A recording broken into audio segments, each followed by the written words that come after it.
Hi, it's Dr. Greg Jantz. As founder of the center, I have to tell you that many, many years ago, I began to specialize in the area of eating disorders and binging and purging and bulimia, anorexia.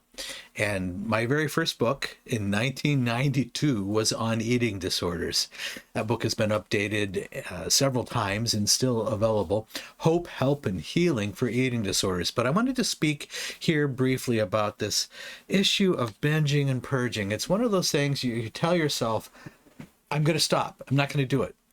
And then 3 days go by and you're back in this cycle of binging on high amounts of high caloric food, maybe fast food even. And then there is the fear, the panic, and then there's the purge and the throwing up of the food.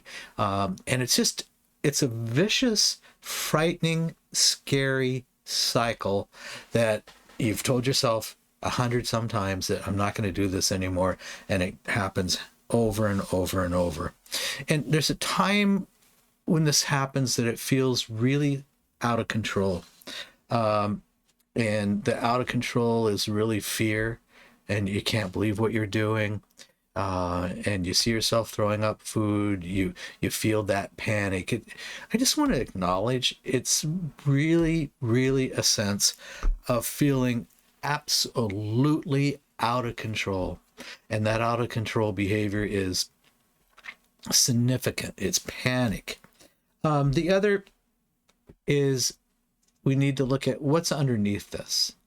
What is the core issues that I have to face in order to deal with this addictive cycle that is going on? Okay, well, here's a couple tips. These are tips. They're not a cure-all. You'll have a temptation, number one, to want to do a diet, see a diet, be pulled in by something that may even say weight loss.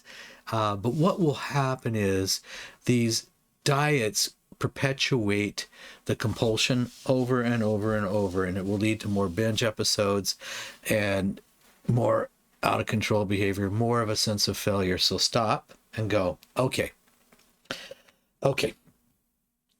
I'm not going to do, and I make a deal with myself, any restrictive dieting. That's over.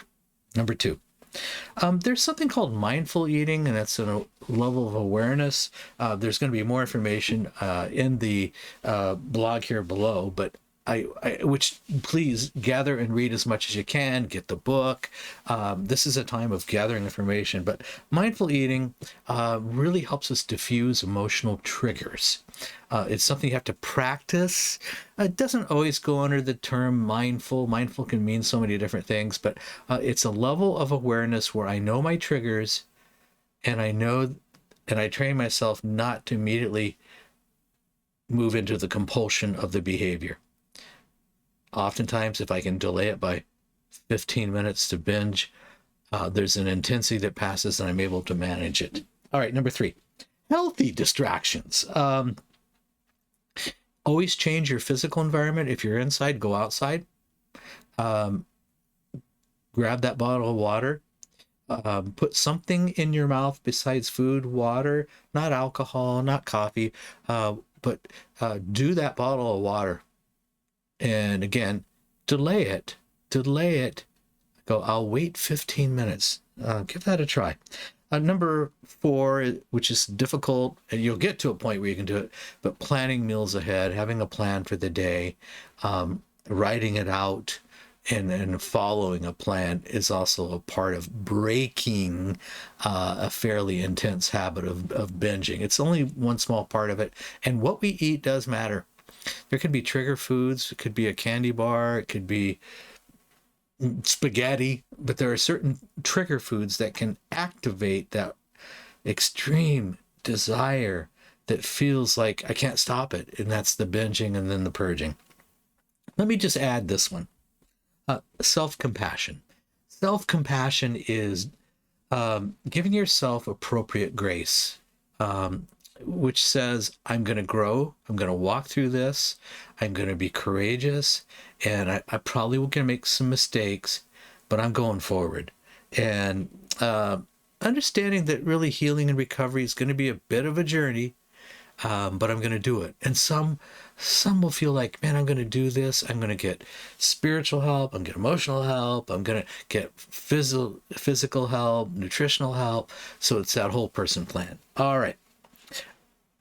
And I can tell you, because as a certified eating disorder specialist and somebody who's done this for 40 years, you can break through on an eating disorder, whether it's binging, whether it's binging and purging. I know many, many, many people over these years who have recovered, and this is a non-issue. It can simply feel overwhelming. It can feel like there is no hope.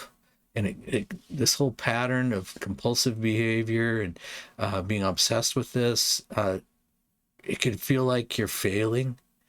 Get the appropriate help and intervention, and I can tell you there is hope. More information, take a look at how to stop binging and purging in the blog.